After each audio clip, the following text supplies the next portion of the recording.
بالله من الشيطان اللعين الرجيم. بسم الله الرحمن الرحيم. الحمد لله رب العالمين والعاقبة للمتقين والجنة للمؤمنين والنار للملحدين،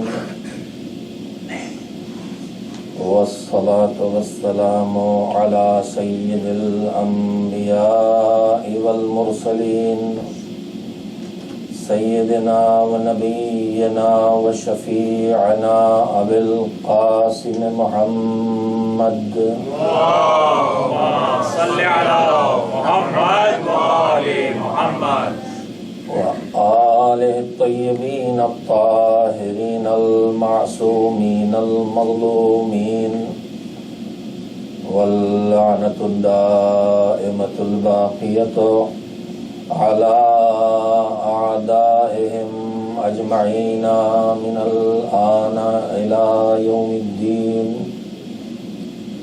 أما بعد، فقد قال الله سبحانه وتعالى في كتابه المبين وهو أصدق الصادقين وقوله الحق. بسم الله الرحمن الرحيم. اهدنا الصراط المستقيم صراط الذين أنعمت عليهم غير المغضوب عليهم ولا الضالين.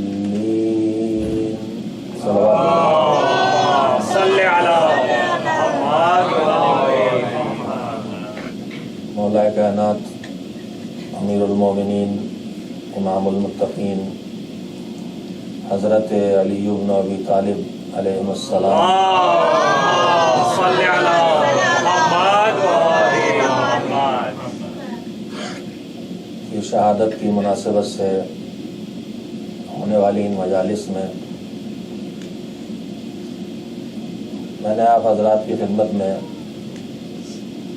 گفتگو کے لیے اور گزارشات کو پیش کرنے کے لیے قرآن مجید کے پہلے سورہ حم کی آیات کے آخری حصے کو عنوان کلام کے طور پر پیش کرنے کا شرف حاصل کیا ہے،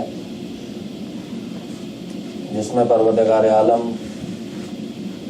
انسان کو یہ دعا سکھا رہا ہے کہ جب مالک کی بارگاہ میں آ کے کھڑے ہو تو مالک سے جو اہم ترین دعا تمہاری زندگی کی ہے وہ دعا کرو، اور وہ دعا یہ ہے کہ ہمیں صراط مستقیم، سیدھے راستے کی ہدایت عطا فرما، اس راہ پر چلتے رہنے کی توفیق عطا فرما، ہمیشہ ہدایت کرتا رہے۔ صرف سیدھے راستے پر ہمارا پہنچ جانا کافی نہیں ہے، ہم ہر لمحے تیری ہدایت کے محتاج ہیں، اور سیدھا راستہ ان کا راستہ کہ جن پر تو نے اپنی نعمتیں نازل کی ہیں، ان کا راستہ نہیں کہ جن پر تیرا غضب نازل ہوا یا جو گمراہ ہے۔ میں نے کل آپ حضرات کی خدمت میں گزارش کی تھی کہ ہم سب کی منزل انشاءاللہ نجات کی منزل ہے۔ اس منزل نجات تک پہنچنے کے لیے چند ارکان ہیں جن کے بغیر انسان نجات تک نہیں پہنچ سکتا۔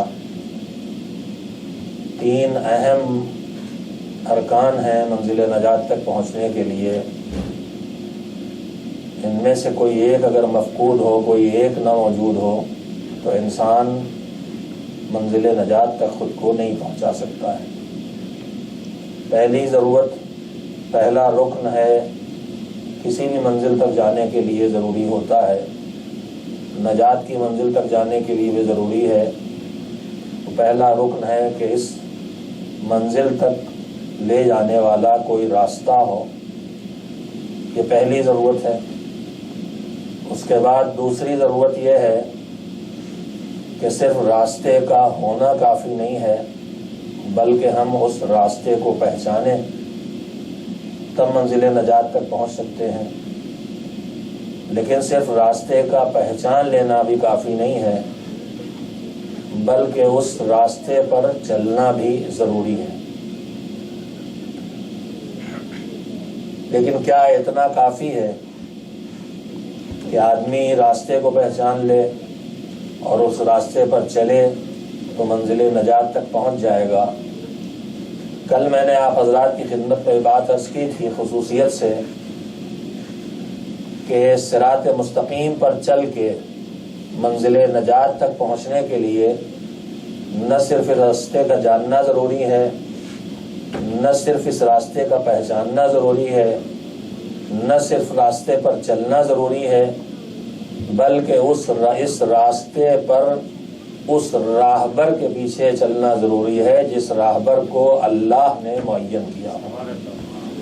کل اتنی سی بات آپ حضرات کی خدمت میں رکھی تھی تاریخ قرآن کے سہارے سے کہ ایک ہی راستہ تھا دریا میں، اس راستے پر لشکر فرعون بھی چلا اور قوم جناب موسیٰ بھی چلی، لیکن اسی راستے پر فرعون کے پیچھے چل کے لشکر فرعون غرق ہو گیا، اور اسی راستے پر جناب موسیٰ کی قوم پیچھے چل کے جناب ہارون کے پیچھے چل کے نجات پا گئی۔ تو یہ وہ ارکان ہیں کہ جن کا وجود میں آنا ضروری ہے انسان کے منزل نجات تک پہنچنے کے لیے۔ عالم اسلام میں آج کی گفتگو جہاں سے شروع کرنا چاہتا ہوں، عالم اسلام میں پیغمبر اکرم حضرت محمد مصطفیٰ صلی اللہ علیہ وآلہ وسلم کو آخری پیغمبر ماننے والوں میں مختلف فرقے جو پائے جاتے ہیں ان کی بنیادی طور پر دو قسمیں ہیں۔ ایک نظریہ یہ کہتا ہے کہ پیغمبر اپنے بعد قیامت تک کے لیے کسی کو بطور ہادی معین کر کے نہیں گئے، بلکہ انہوں نے امت کے اختیار میں دے دیا ہے کہ وہ جسے چاہیں اسے منتخب کر لیں۔ دوسرا نظریہ جو ہم شیعہ اثنا عشری فرقے کا اور طبقے کا نظریہ ہے کہ نہیں، حکم خدا سے پیغمبر اکرم نے قیامت تک کے لیے اپنے بعد آنے والے ہادیوں کا تعین اور تقرر اور اعلان فرما دیا تھا۔ یہ دو واضح نظریات ہیں، اور عالم اسلام میں جتنے فرقے پائے جاتے ہیں اور جتنے اختلافات پائے جاتے ہیں، چاہے وہ عقائد کی منزل میں ہوں، چاہے وہ اعمال کی منزل میں ہوں، نماز پڑھنے کے طریقے الگ الگ ہوں، روزہ رکھنے کے اوقات الگ الگ ہوں، زکوٰۃ کہاں دینا ہے کہاں نہیں دینا ہے یہ مسائل الگ الگ ہوں، حج کے ارکان الگ الگ ہوں، جہاں جہاں عملی زندگی میں اختلاف دکھائی دیتا ہے، جزئی اختلاف، وضو کا طریقہ الگ الگ ہو، اور جہاں عقائد میں بھی نظریاتی فرق ہے، آیا قیامت میں انسانوں کو جو حساب کے لیے اٹھایا جائے گا تو ان کی قیامت میں واپسی جسم کے ساتھ ہوگی، یہی جسم جو اللہ نے اس وقت ہم کو دے رکھا ہے اسی میں واپسی ہوگی، یا نہیں ان کی واپسی صرف روحانی واپسی ہوگی، یا پیغمبر کو معراج مثلا مسائل ہی مسائل ہیں جن میں نظریات الگ الگ ہیں۔ پیغمبر کو معراج جو ملی تھی وہ ان کے اسی جسم کے ساتھ ملی تھی، جو جسم پیغمبر کو اللہ نے عطا کیا تھا، معراج جسمانی معراج تھی یا نہیں بس روحانی معراج تھی۔ تو عقائد، نظریات، احکام اور کہیں کہیں حتیٰ کہ اخلاق، ظلم اور عدالت، کیا ظلم ہے اور کیا عدالت ہے، اس کا فیصلہ کون کرے گا؟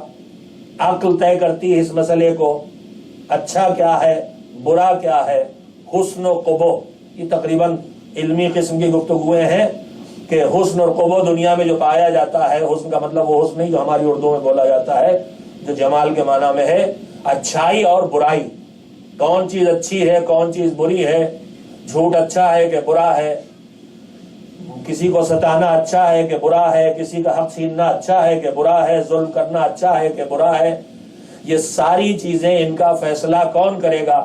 انسان کی عقل کرتی ہے یا نہیں؟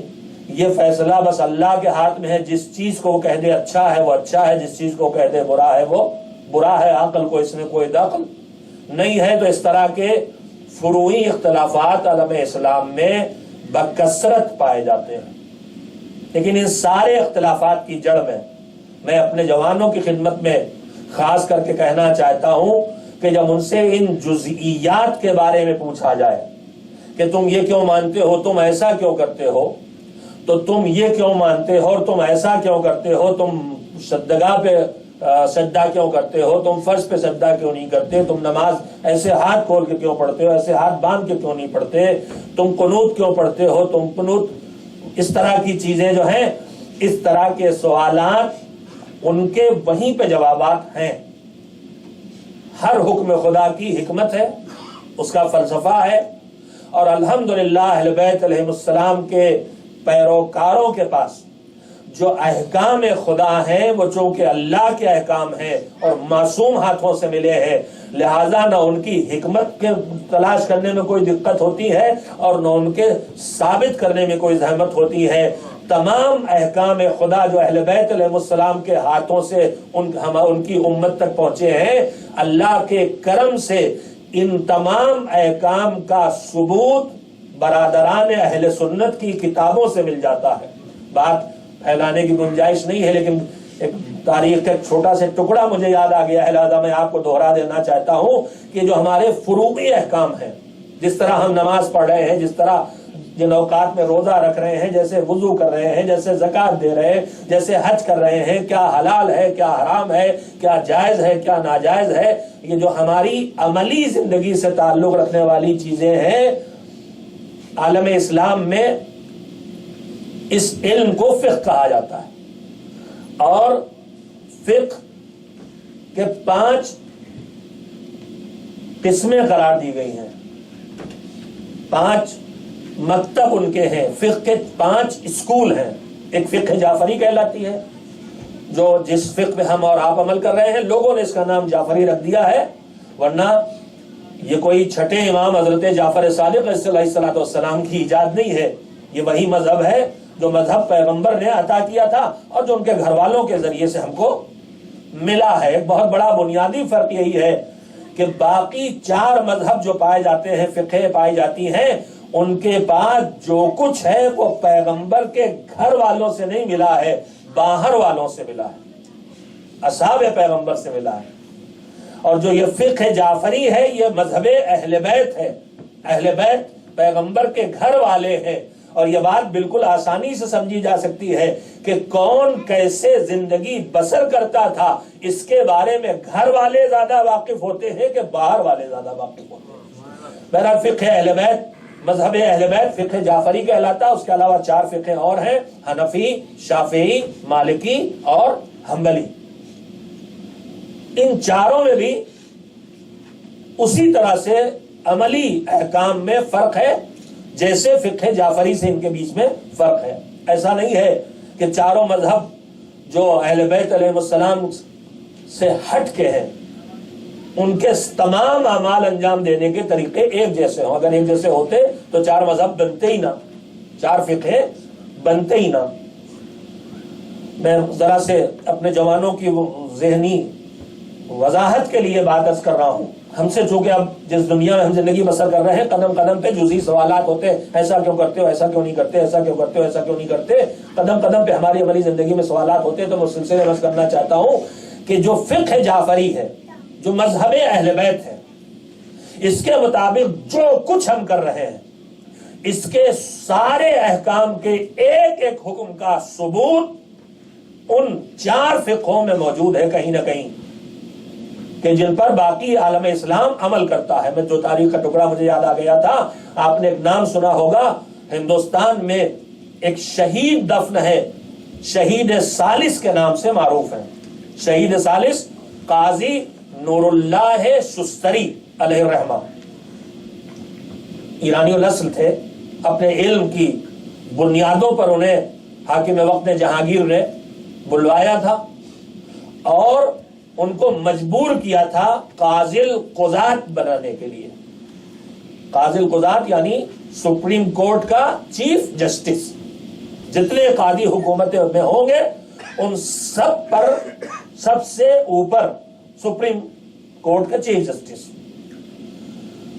اس کے بعد ان کے آنے سے علم پھیلا، تشیع پھیلا. وہ پوری تاریخ ہے. اس وقت کے علماء نے ان سے حسد کیا جو دوسرے فرقوں سے تعلق رکھنے والے تھے.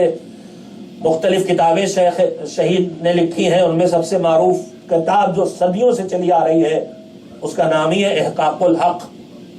اردو میں بھی اس کا ترجمہ ہو چکا ہے تلخیص کے ساتھ، پڑھنے کے لائق کتاب ہے. بہرحال وہ ایک تفصیل ہے. آخر میں وہ شہید کیے گئے تھے اور اس کے شہید شہادت کا اور شہادت کے بعد کے ان کا واقعات بھی ہیں. ان کی شہادت کے بعد ان کے جنازے کو لے جا کے ایک گندی جگہ پہ پھینک دیا گیا تھا، لیکن ان کے جسم مطہر سے خوشبو آ رہی تھی. اس کے بعد چاہنے والے آئے اور انہوں نے ان کی قبر بنائی. مختصر داستان نہیں ہے، لیکن میں عرض یہ کرنا چاہتا تھا یہ شہید ثالث ان کی بہت کتابیں ہیں. صرف یہی ایک احقاق الحق نہیں ہے، متعدد کتابیں ہیں اور وہ تقریباً ساری کی ساری کتابیں عقائد تشیع کے اس بات میں انہوں نے لکھی ہیں اور اسی دوران لکھی ہیں جب وہ قاضی القضات تھے.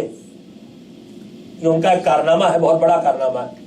تو جب وہ قاضی القضات بنائے جا رہے تھے، سپریم کورٹ کے چیف جسٹس کے طور پر ان کا حکومت تقرر کر رہی تھی، تو انہوں نے کہا تھا میں قاضی القضات بننے پر تیار ہوں، راضی ہوں. اب قاضی ہونے کا مطلب کیا ہے؟ فیصلے کرنا. فیصلے کرنے میں کہیں قاضی فیصلے دیتا ہے یہ مال فلاں کا فلاں کے حوالے کیا جائے، کہیں مال کو ضبط کرے گا، کہیں جان سے متعلق فیصلے دے گا، کہیں سزا دے گا، کہیں جیل کا قید میں ڈالے گا، کہیں کوڑے لگائے گا. یہی سب مسائل ہے نا. تو ان معاملات میں حکم خدا کے خلاف جا کے دخل اندازی کرنا اپنے لیے جہنم خریدنا ہے. اور حکومت کس کی ہے؟ حکومت اس کی ہے جو اہل بیت کا مذہب کا ماننے والا ہے نہیں. تو اس کی حکومت میں رہ کے انصاف کیسے کیا جائے گا قاضی ہوتے ہوئے؟ تو شہید ثالث علیہ الرحمہ نے کہا تھا میں قاضی القضات تو بننے پہ تیار ہوں، مگر میری بس ایک شرط ہے. وہ شرط کیا ہے؟ کا شرط یہ ہے کہ میں کسی ایک فقہ کا پابند ہو کے فیصلہ نہیں کروں گا. یہ جو مذاہب اربعہ ہیں، توجہ دیں جس کے لیے میں نے واقعہ سنایا، یہ جو مذاہب اربعہ ہیں شافعی، حنبلی، مالکی، حنفی، انہوں نے کہا میں ان میں سے کسی ایک مذہب کا پابند ہو کے، ایک فقہ کا پابند ہو کے فیصلہ نہیں کروں گا. بادشاہ نے کہا کوئی بات نہیں، یہ سب فقہ اسلامی فقہ ہیں، آپ کو اس کا اختیار ہے. اب اس کے بعد پوری تاریخ کہتی ہے کہ جتنی زندگی اس کے بعد شہید ثالث نے گزاری ہے اور فیصلے کیے ہیں، کوئی فیصلہ مذہب اہل بیت سے ہٹ کے نہیں کیا.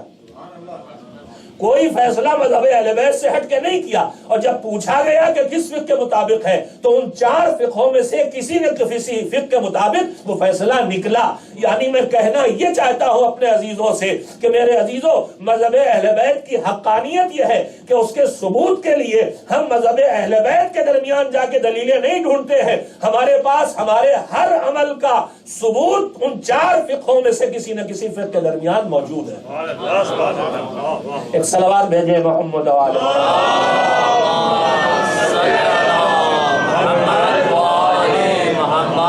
ایک اور اس سے بہتر صلوات بھیج دیں.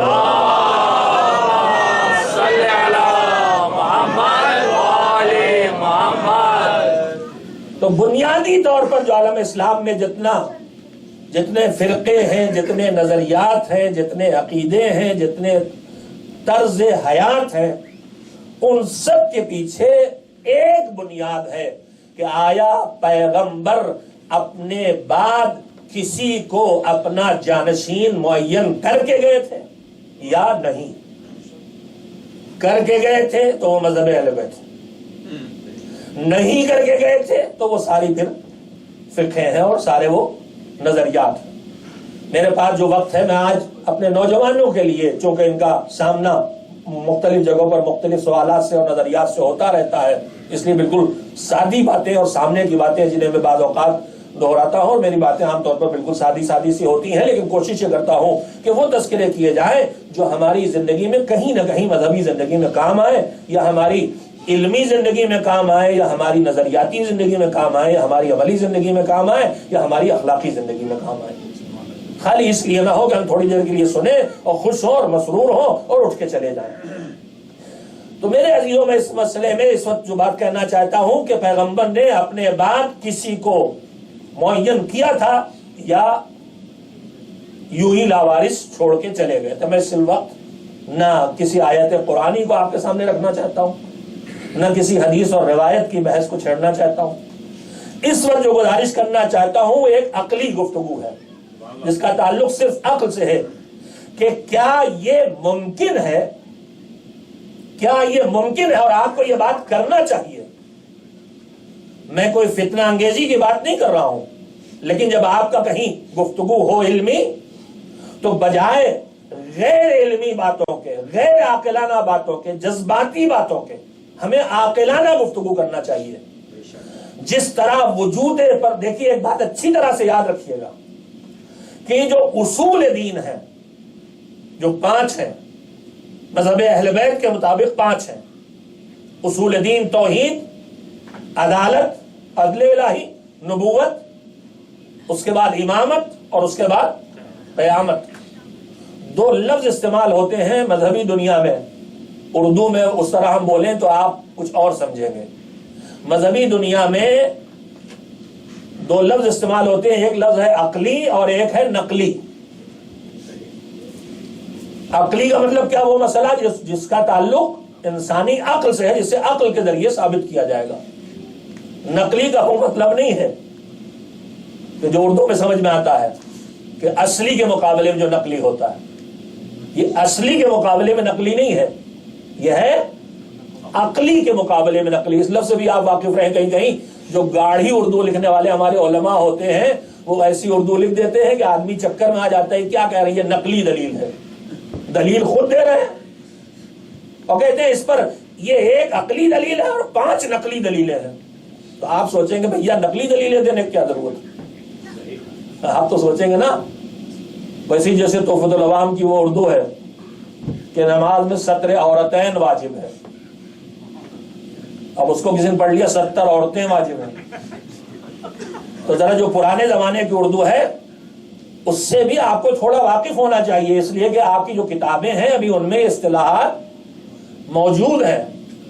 ایک لفظ نقلی کا ہے جو اردو میں بولا جاتا ہے، وہ ہے اصلی کے مقابلے میں۔ اصلی نقلی بالکل واضح ہے دونوں چیزیں۔ ایک لفظ نقلی ہے جو عربی میں ہے، مذہبی زبان میں ہے، علمی زبان میں ہے، وہ بولا جاتا ہے عقلی کے مقابلے میں۔ عقل جس چیز پر دلیل دے وہ کام، وہ چیز عقلی۔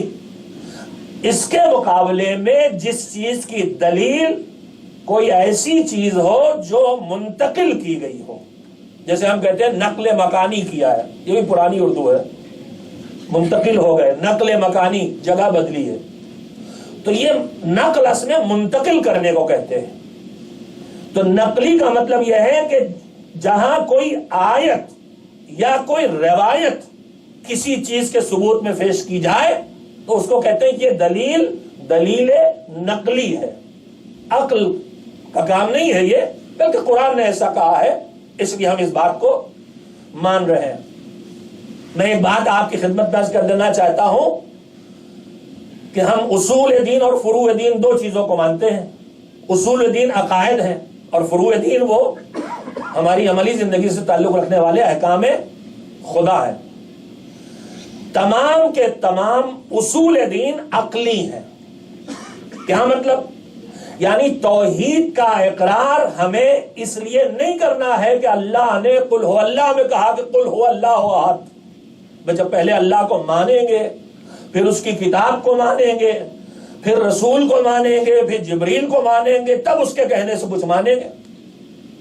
تو سیدھے توحید خدا کو قرآن سے ثابت نہیں کیا جائے گا۔ توحید خدا تک ہمیں اپنی عقل کے ذریعے پہنچنا ہوگا۔ وجود خدا تک زیادہ گاڑی ہو رہی ہے، چلیے میں جلدی سے بہت خوب جزاک، بہت خوب. ایک صلوات بھیجے محمد.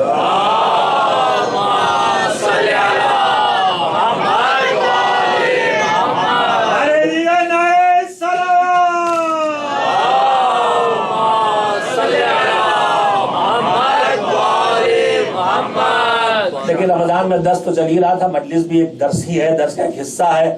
خصوصیت سے محمد و آل محمد علیہ السلام کے تذکروں کے توفیل میں وہ حقائق بیان کرنے کا موقع نصیب ہو جاتا ہے، اور تھوڑا تھوڑا ہمیں ان چیزوں کو برداشت بھی کرنا چاہیے، اس لیے کہ اب ہمیں ضرورت ہے اس کی.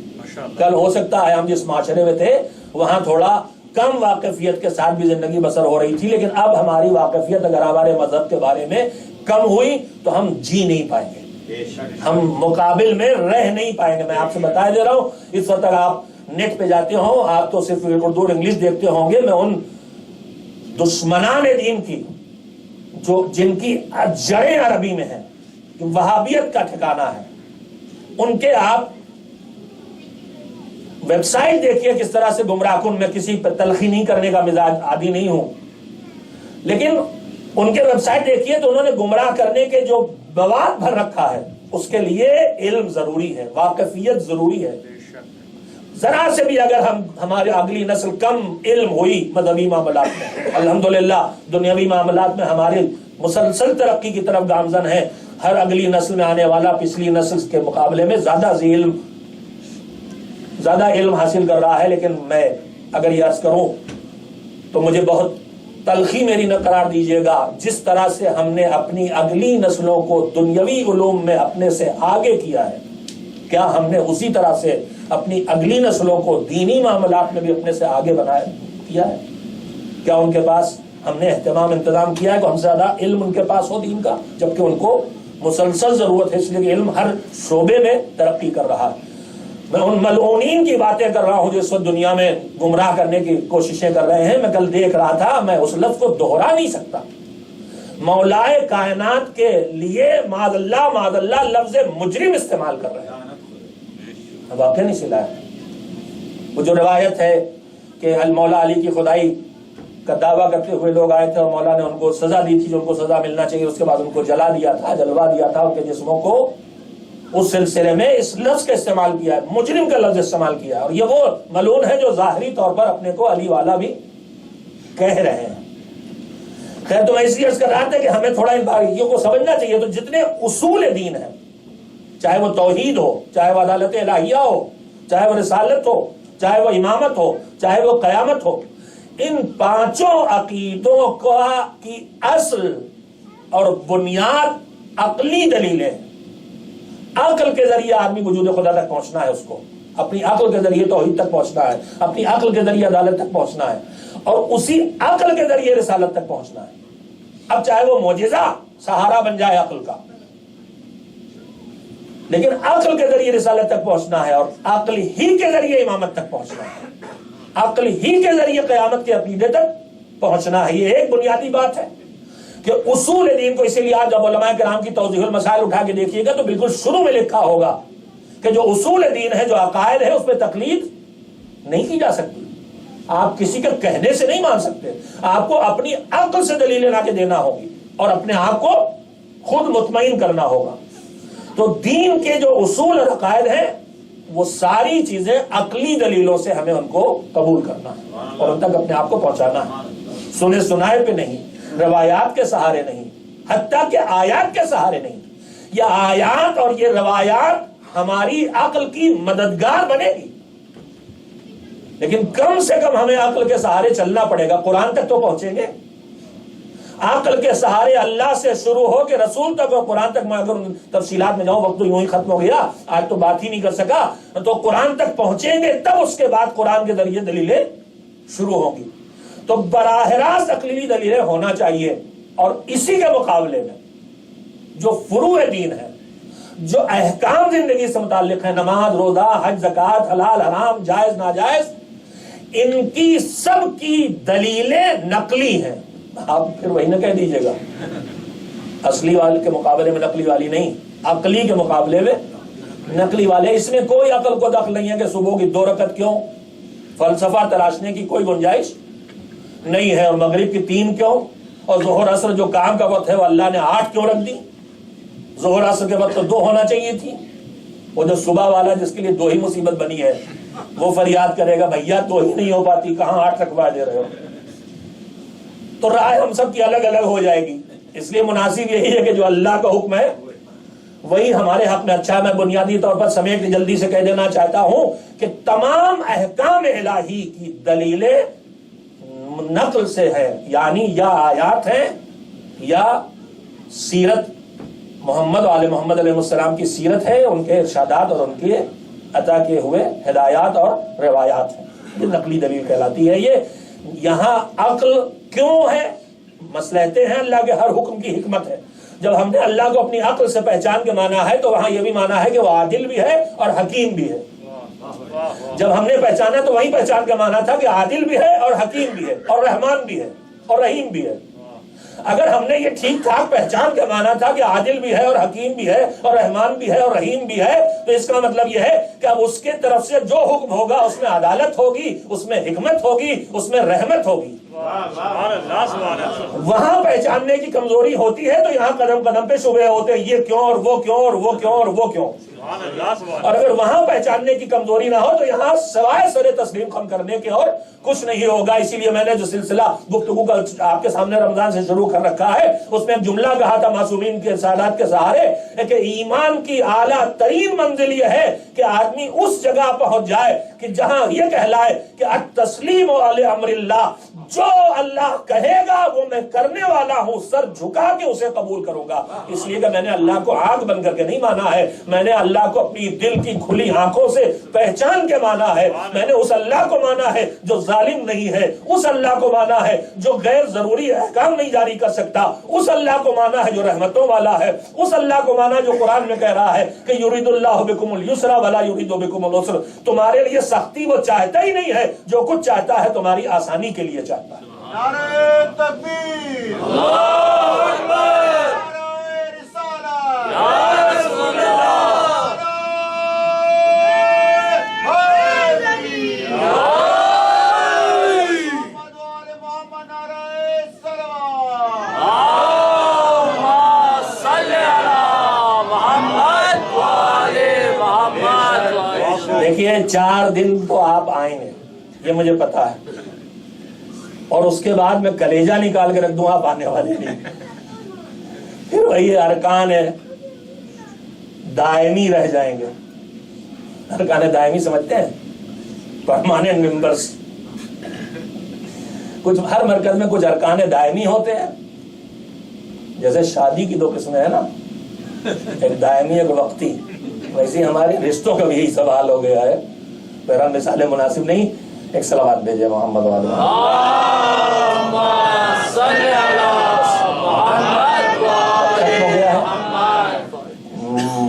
نوابی ہونا انشاءاللہ. میں بات کو حقیقتاً جو بات میں نے کہنا چاہی تھی ابھی نہیں کہی، انشاءاللہ آج سے لے کے کل تک اسے مکمل کروں گے انشاءاللہ. فی الحال میں نے بات کہی کہ پورے عالم اسلام میں جتنا اختلاف آپ کو کہیں دکھائی دیتا ہے، چاہے وہ عقائد میں بار بار ان لفظوں کو دہراؤں، چاہے وہ احکام میں، چاہے وہ اخلاقیات کے بعض مسائل میں. اخلاقیات میں بہت فرق نہیں ہے. عقل مجبور کیے دیتی ہے کہ سچ کو اچھا سبھی کہنے پہ مجبور ہے، سچ کو کوئی برا نہیں کہہ سکتا، اور جھوٹ کو سب برا کہنے پہ مجبور ہے، کوئی اس کو اچھا نہیں کہہ سکتا. بہرحال وہ ایک الگ مسئلہ ہے، لیکن کہیں کہیں اخلاقیات میں بھی نظریاتی فرق ہے. لیکن بنیادی طور پر عقائد میں اور اعمال میں جو فرق ہے اس کی جڑ میں جو چیز ہے، وہ جڑ میں یہی چیز ہے کہ سوال یہ ہے، اور آپ کو گفتگو یہاں سے کرنا چاہیے کہ میرے بھائی یہ بتاؤ کہ پیغمبر جو 1,24,000 نبیوں کے خاتمے پائے تھے اور اللہ نے اتنی زندگیاں لگائیں جن میں سے ایک نبی کی زندگی کی قیمت کا اندازہ نہیں لگا سکتے. جناب موسیٰ کی ولادت سے پہلے کتنے بچے مارے گئے؟ 70,000 بچے. اندازہ لگا سکتے ہیں جناب موسیٰ کی زندگی کی قیمت کا؟ جناب ابراہیم، جناب نوح، پوری دنیا ڈوب گئی، ایک نبی اور اس کے ساتھ چند مومن بچے. تو ان میں سے ایک ایک کی قیمت کا اندازہ نہیں لگا سکتے، تو پھر پورے دین کی قیمت کا کیا اندازہ لگائیں گے؟ اس دین کو کمال کی سند پر کس نے پہنچایا؟ پیغمبر خدا حضرت محمد مصطفیٰ صلی اللہ علیہ وسلم.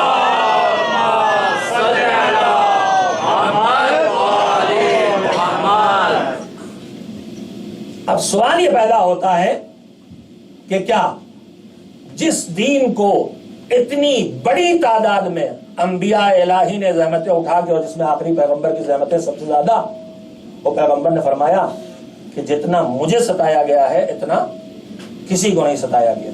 یہ پیغمبر کا خود جملہ ہے. اب آپ خود سوچئے کہ کیا ایسا نبی دنیا سے اپنے اس ساری زحمتوں کو، جو اللہ کی امانت ان کے پاس ہے، یوں ہی لاوارث چھوڑ کے چلا جائے گا؟ حضور نے جب تبلیغ دین شروع کی تھی تو سب سے پہلے کیا کیا تھا؟ تو کھل کے تبلیغ شروع کی ہے تو کفار مکہ کو جو سب کو سمیٹ کے بلایا تھا تو کیا کہا تھا؟ آواز دے کے یہی تو کہا تھا، سیدھے سیدھے پیغام نہیں سنایا تھا. پہلے ایک سوال کیا تھا نا کہ بتاؤ کہ تم نے مجھے اپنے درمیان، اتنے دنوں سے تمہارے درمیان رہتا ہوں، تم نے مجھے کیسا پایا ہے؟ تو جواب میں سارے کفار نے یک زبان ہو کے کیا گواہی دی تھی؟ 2 صفتوں کا اقرار کیا تھا. سبحان اللہ، سبحان آپ کو سچا پایا ہے اور آپ کو امین اور امانت دار پایا ہے. سبحان اللہ، سبحان 2 اخلاقی کمالات تھے کہ جن کے ذریعے پیغمبر نے تبلیغ کا آغاز کیا.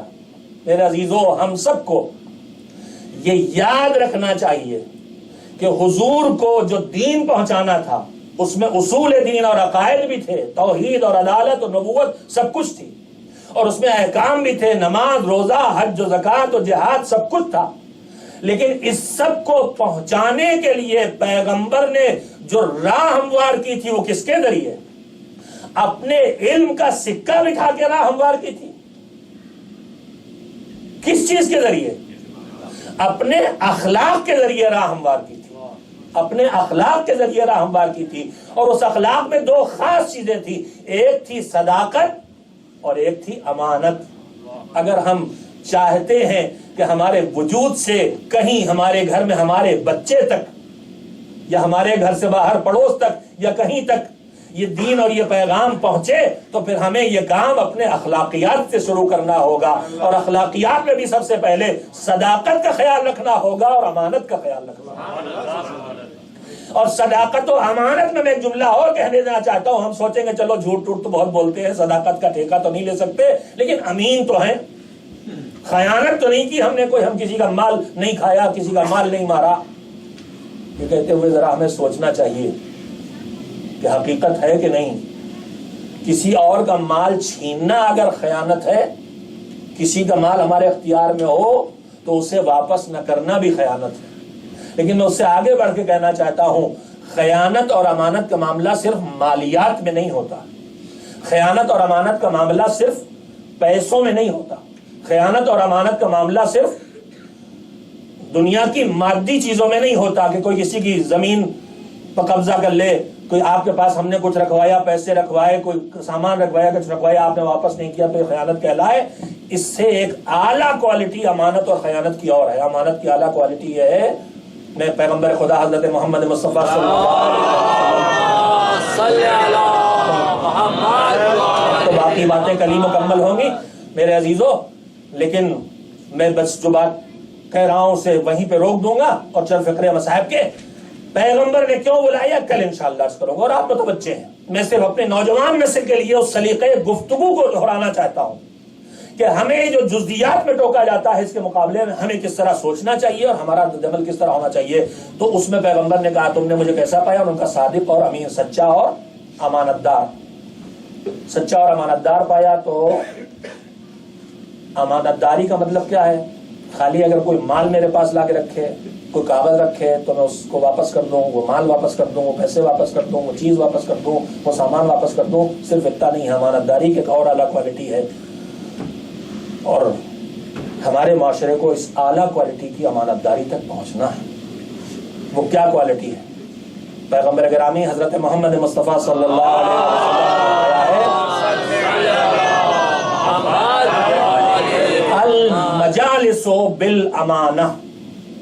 میں پھر ایک عربی کا لفظ بولا ہوں، روایت میں ہے، لیکن اردو میں بھی یہی لفظ آتا ہے، اور اردو میں اس لفظ کے کچھ اور معنی ہوتے ہیں.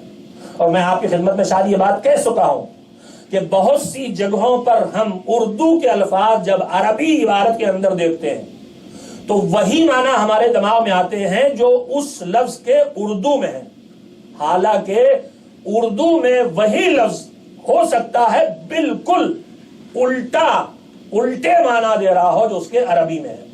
اس لیے روایات یا دعا پڑھتے ہوئے یا آیت پڑھتے ہوئے یا روایت پڑھتے ہوئے ایک دم سے کوئی لفظ آئے تو گھبرا نہ جائیے گا، اس لفظ کے ذریعے وہ ترجمہ نہ کر لیجیے گا۔ اور میں اسی لیے کہنا چاہتا ہوں کہ 4 روایتوں کے ترجمے پڑھ کے اجتہاد ہمیں نہیں شروع کر دینا چاہیے۔ ہم بہت جلدی مجتہد ہونا شروع ہو جاتے ہیں، جیسے ہمدرد دواخانے کے ڈبے پر فارمولہ لکھا ہوتا ہے کہ تقویت معدہ کے لیے مفید ہے، تو 4 جگہ ہم نے ہمدرد دواخانے کے ڈبے پر لکھا پڑھ لیا اور ہم حکیم ہو گئے تو خطرے جان جیسے ہو جاتے ہیں۔ ویسے ہی یہ 4 روایتیں پڑھ کے جو نیم ملا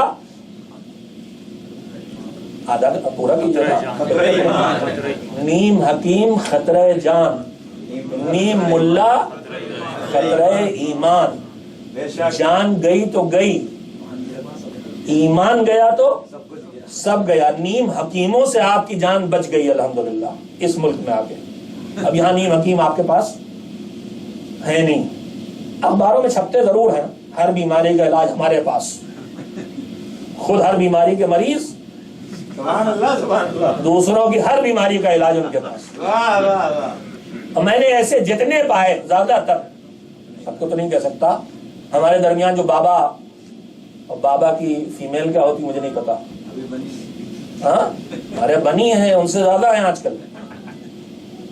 ہمارے درمیان ایک مصیبت آئی ہوئی ہے یہ ان کے ذریعے، SMS کے ذریعے اور ان چیزوں کے ذریعے۔ آپ کو آپ کی اماں کی قسم ہے یہ 12 لوگوں کو ضرور بھیجیے گا، اور جس نے 12 لوگوں کو یہ لکھ کے بھیج دیا، ہمارے ہاں تو پرچی بٹتی تھی تو اس کی لاٹری نکل آئی۔ آج کل بھی ہم SMS ایسے گروپس میں آتے ہیں، یہ ذکر ہے اور یہ ہے اور یہ ہے، یہ پڑھیے اور یہ کیجیے، 70 بار یہ، 80 بار وہ اور 90 بار یہ، اور آپ کو یوں بیماری سے نجات مل جائے گی، آپ کو کینسر، خدا کے لیے کینسر سے شفا پا جائیں گے، اس کو اٹھا کے بھیج دیے 12 لوگوں کو۔ آپ کے پاس آتے ہیں؟ ایسے نہیں آتے، آپ ایسے لوگوں گروپ کے ممبر نہیں ہوں گے۔ مجھے تو ہر گروپ میں ممبر ہونے کا شرف حاصل ہے، ہر ایک اپنا جیسا سمجھتا ہے، پڑھے لکھ کے بھی اپنا جیسا سمجھ لیتے کبھی کبھی دھوکے سے، اور ایسے تو ضرور اپنا ممبر بناتے ہیں۔ تو میرے عزیزوں یہ سب بلائیں ہیں، میں اپنی بہنوں سے خاص کر کے کہہ رہا ہوں کہ جو SMS پہ ٹہل رہا ہے، کل پرچیوں پہ گھوم رہا تھا، اس سے پہلے کتابچوں میں ٹہل رہا تھا، روایتیں گڑھ گڑھ کے اتنا ذکر، اتنی بار یہ کرو وہ کرو وہ کرو، یہ سب نیم ملا ہے۔ آج تک آپ کسی مرجع، کسی فقیہ، کسی عالم دین، کسی مجتہد کی کتاب کو اٹھا کے دیکھیے، اس میں یہ سب کچھ نہیں ملے گا۔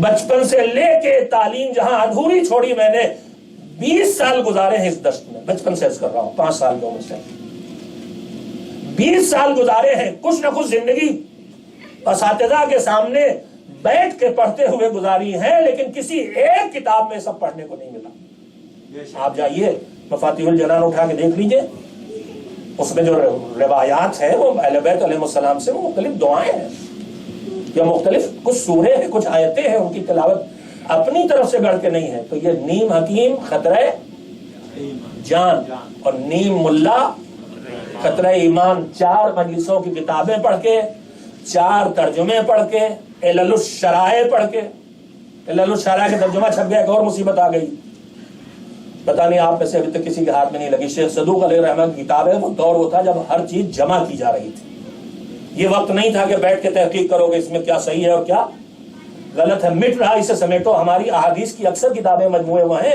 کہ جو کلیکشن ہے، بہار الانوار سے لے کے وسائل الشیعہ تک، اور اصول کافی سے لے کے تہذیب و استفسار تک، کوئی فقیہ شیعوں کا ایسا نہیں ہے جو اس بات کا دعوے دار ہو کہ ہماری کتابوں میں قرآن کریم کے علاوہ کوئی کتاب ایسی ہے جس میں دونوں دفتیوں کے بیچ میں جو کچھ ہے وہ سب صحیح ہے۔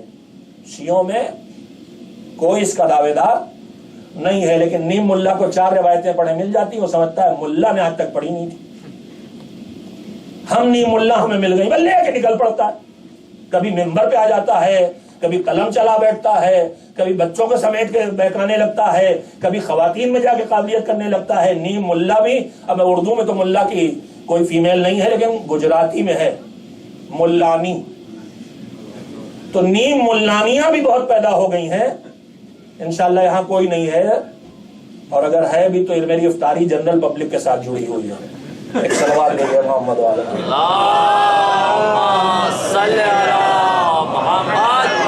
معاف کریں گے، میں آپ پہ بات پھیلتی گئی تو میں واپس پھر آتا ہوں، بس بات کو ختم کر رہا ہوں کہ پیغمبر کی امانت کی ایک اعلیٰ کوالٹی کیا ہے؟ الامان المجالس بالامانہ، مجلسیں امانت سے ہیں. مجالس امانت سے، میں نے کہا تھا اردو کا لفظ ہے، عربی میں اس کے اور معنی ہے. جلوس سے لفظ بنا ہے مجلس. جلوس کے معنی کیا ہوتے ہیں؟ میں نے پچھلے سال کہیں کہا ہے آپ سے، جلوس کے معنی ہوتے ہیں بیٹھنا. عربی میں جلوس کہتے ہیں بیٹھنے کو. آپ کے یہاں اردو میں کس چیز کہتے ہیں؟ سب کے ساتھ چلنے کو کہتے ہیں.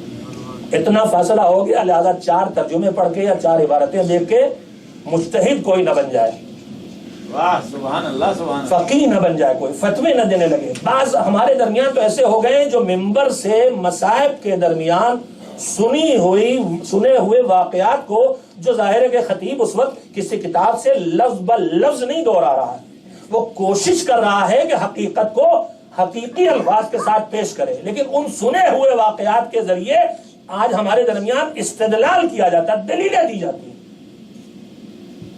چاہے اس روایت کی جڑ بھی کوئی ہو چاہے نہ ہو، اور اگر ہے بھی تو وہ روایت جہاں سے شروع ہوئی وہاں سے ہم تک پہنچنے میں جو درمیان میں لوگ ہیں بھی کہ نہیں، ان کا کچھ عطا پتہ ہے کہ نہیں. اب میں بہت علمی باتیں ہو جائیں گی. اگر عطا پتہ نہ ہو بیچ میں کہ کون ہے اس معصوم سے ہمارے بیچ میں، تو اس روایت کو مرسل کہتے ہیں. بیچ میں پتہ ہی نہیں کون، تو جب پتہ ہی نہیں تو ہے بھی کہ نہیں، معصوم نے کہا بھی کہ نہیں. پہلے تو ہمیں پتہ ہونا چاہیے کہ صفی حیدر جو کہہ رسول اللہ، تو رسول اللہ سے صفی حیدر کے بیچ میں کتنے لوگ کون کون گزرے، اور ان میں سے کون کون صاحب اعتماد ہے، کون بھروسے کے لائق ہے. جو بھروسے کے لائق اگر کوئی ایک بھی اس میں نہیں ہے تو پھر اس روایت کو قابل بھروسہ قرار نہیں دیا جا سکتا، اور اس پر اس کے ذریعے دلیل نہیں دی جا سکتی. اور فقہا یہی بڑی محنت کرتے ہیں. 1400 سال پہلے جو کچھ دین پہنچا ہے اس تک ہم تک پہنچنے کے بیچ میں جتنے لوگ گزرے ہیں، ان میں سے ایک ایک کی پوری خاندانی تفصیلات اور ان کے کیریکٹر کے بارے میں معلومات جمع کر کے پوری کتابیں لکھی ہیں.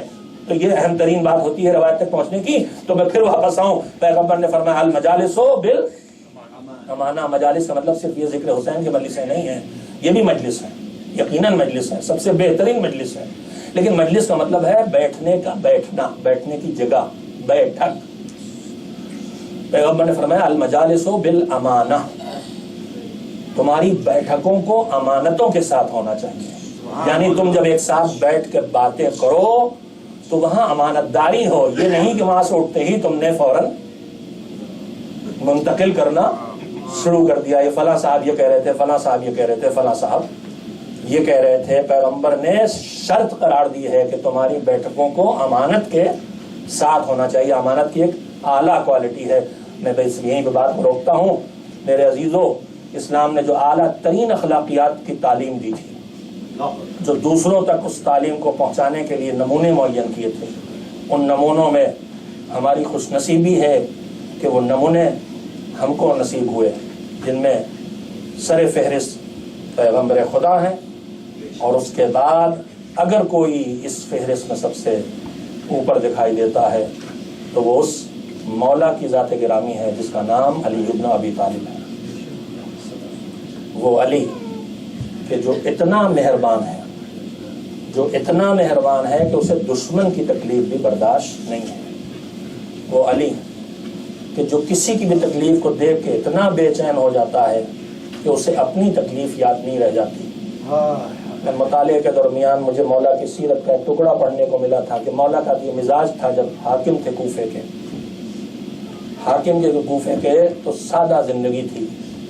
کوفے میں ہاتھ میں کوئی تازیانہ یا کوئی عصا یا تلوار لے کے گشت کرتے تھے تاکہ کہیں کوئی ستایا نہ جائے، کہیں کسی پر کوئی ظلم نہ ہو، کہیں کوئی کمزور ہو تو اس کی مدد کر دی جائے.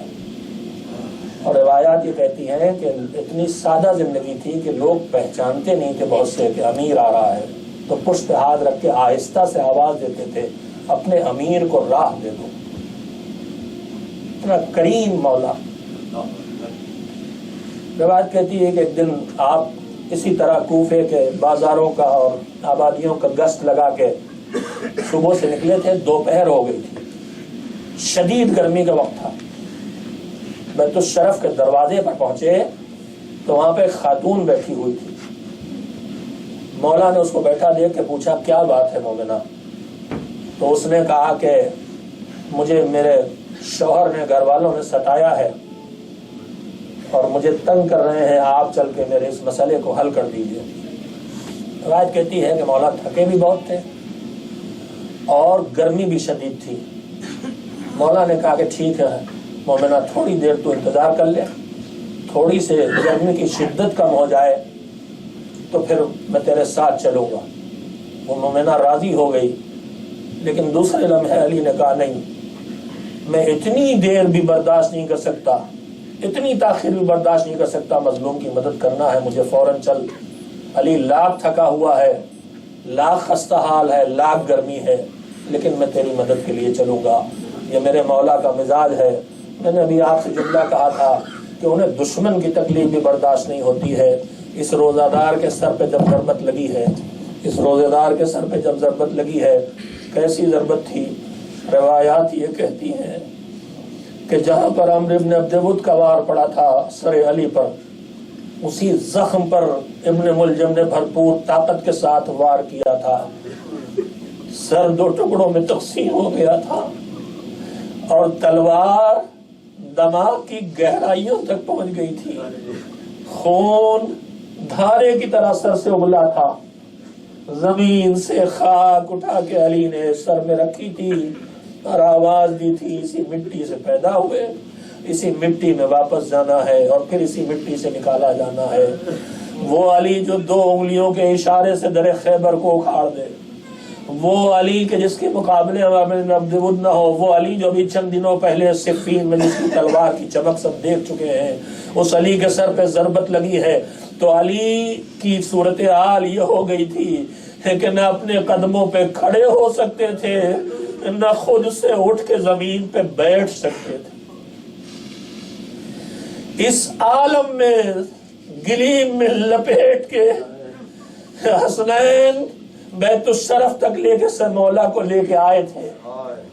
طبیب بلایا گیا کہ زخم کا جائزہ لے۔ اس نے ایک دھاگا زخم کی گہرائی میں ڈال کے نکال کے دیکھا، دماغ کے ذرات اس میں دکھائی دے گئے۔ ایک مرتبہ طبیب کی زبان پہ فقرے آئے، علی آپ کو جو وصیتیں کرنا ہے وصیتیں کر لیجئے۔ طبیب کے فقرے سن کے بیت الشرف میں کوہرام برپا ہو گیا۔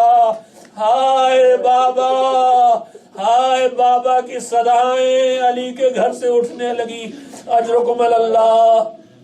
یہی وہ لمحات تھے کہ ابن ملجم گرفتار کر کے لایا گیا۔ علی کے سر پہ ایسی شدید ضربت لگی ہے کہ اب جابر ہونے کی کوئی امید نہیں ہے۔ صورتحال یہ ہے کہ طبیب کہہ رہا ہے اپنی زندگی کی آخری وصیتیں کر لیجئے۔ ادھر شربت یا دودھ کا جام ہاتھوں میں لے کے آئے ہیں طبیب کے معالج کے ساتھ آنے والے گھر والے چاہنے والے، علی کے طرف وہ جام بڑھایا جا رہا ہے اور ادھر ابن ملجم گرفتار کر کے لایا گیا ہے، رسیوں سے اس کے ہاتھ پیروں کو کس دیا گیا ہے۔ علی نے ایک مرتبہ اس کے چہرے پر نظر ڈالی، چہرے پہ وحشت کے آثار تھے، اضطراب اور بے چینی کے آثار تھے، ہاتھ پیر جکڑے ہوئے تھے۔ ایک مرتبہ رحم دل باپ کی طرح علی نے آواز دی، پہلے اس کی رسیوں کو ڈھیلا کر دو، مجھ سے یہ برداشت نہیں ہوتا۔ میں کہوں گا میرے علی مرتضی، یہی کوفہ و شام کے بازار اور دربار ہیں، رسیوں سے جکڑی ہوئی آپ کی بیٹیاں، ہاں ایک ننھی سے آپ کی پوتی، اس کے گلے میں رسی اور اس کے ساتھ اس کی پھوپھیوں کے بازوؤں میں رسیاں، کیوں سکینہ یہ گلے پہ ہاتھ کیوں رکھے ہو؟ کہا میری بہن پھوپھیوں کے بازوؤں سے جو رسیاں نکلی ہیں وہ میں گلے پہ بندھی ہیں، گلے پہ کھچتے کھچتے زخم ہو گیا۔ اجرکم اللہ، وہ مہربان باپ جو دشمن کی بے چینی کو بھی برداشت نہ کر سکے، کہا اس کی رسیوں کو پہلے کھولو، اور اس کے بعد دوسرا جملہ ارشاد فرمایا، امام حسن مجتبیٰ کو مخاطب کیا، میرے لال اگر میں زندہ رہ گیا تو میں خود فیصلہ کروں گا کہ مجھے اس کے ساتھ کیا سلوک کرنا ہے، اور اگر مجھے موت آ گئی تو تم اس کا اگر مجھ سے اس سے میرا انتقام لینا تو ایک وار سے زیادہ اس پر دوسرا وار نہ کرنا۔ میں کہوں گا مولا آپ اپنے دشمن پہ بھی ایک وار سے زیادہ دوسرا وار گوارا نہ کریں۔ کربلا کے میدان میں آپ کا لخت جگر کند چھری سے ذبح کیا گیا تاکہ زیادہ سے زیادہ اذیت پہنچے۔ تیسری مہربانی، ہاتھوں میں جام شربت تھا، کہا پہلے تھوڑا سے دو گھونٹ لے کے کہا اس کو پلاؤ، یہ پیاسا ہے۔ اپنی نگاہوں کے سامنے اپنے دشمن کو شربت پلایا۔ کربلا میں علی کا لخت جگر پیاسا ذبح کیا گیا۔ ماں پہلو میں آواز دے رہی تھی، ولدی ولدی ذبحوک من شرب الماء منعو۔ سلام آپ پر اے انسانیت کے علمبردار، وسيعلم الذين ظلموا أي منقلب ينقلبون، الا لعنة الله على القوم الظالمين۔ ماتم علی مرتضی۔